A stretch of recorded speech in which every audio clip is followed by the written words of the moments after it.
Excusez-moi les femmes, de parler comme je veux parler là.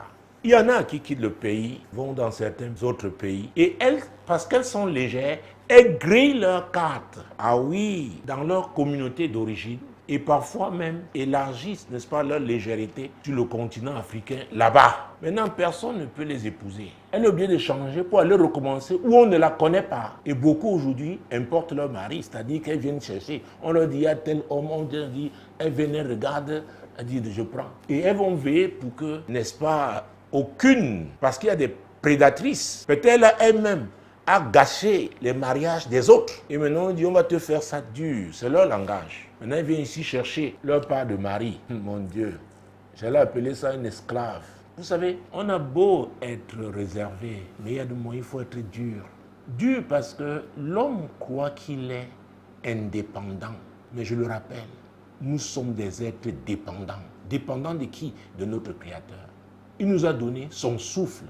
Alors, qui que vous soyez, quelle que soit votre position, à tout moment, il n'a pas besoin de toquer à votre porte. Dieu peut vous rattraper. Ah oui, il peut même vous rattraper dans un hôpital, à l'été, ou peut-être dans un établissement pénitentiaire, une prison, ou même dans une situation, un désert dans votre vie, de pauvreté, de misère. En tant que pasteur, et nous rencontrons, n'est-ce pas, des gens qui ont verrouillé eux-mêmes leur vie. Oui, des gens qui ont été ou même continuent d'être dangereux pour eux-mêmes.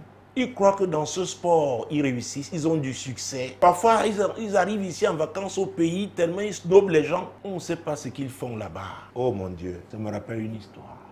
Quelqu'un qui me l'a raconté, et ça concernait sa famille, et il était choqué, dégoûté. Une de ses tantes mariées qui opérait dans la prostitution. Le mari quittait la maison le matin pour aller au travail. Elle a tout fait, elle avait acheté, on appelle ça ici quoi? Les cars fourgons là. Mais là-bas, c'est des cars bien aménagés et tout. Le style, on fait des caravanes, on peut aller en tourisme, passer des temps quelque part, mon Dieu. Or, le mari croyait que bon, c'est pour eux. Mais elle avait des copines qui opéraient comme ça, ils allaient s'installer quelque part pour recevoir des clients. Quelqu'un a eu le courage de le dire à son mari. Son mari a dit non, non, non, ma femme ne peut pas faire ça. On dit ok. Un deuxième lui a dit, comme on dit chez nous, gars, vraiment, je ne veux pas qu'un jour tu dises qu'on ne t'avait pas dit. Le mari s'est déguisé. Il est allé, sa femme l'a accepté comme client. Il a failli tomber. Quand elle a enlevé tout ce qu'il avait mis comme équipement de déguisement, il est retourné à la maison. Il a pris juste ses affaires. Il a laissé la femme là-bas.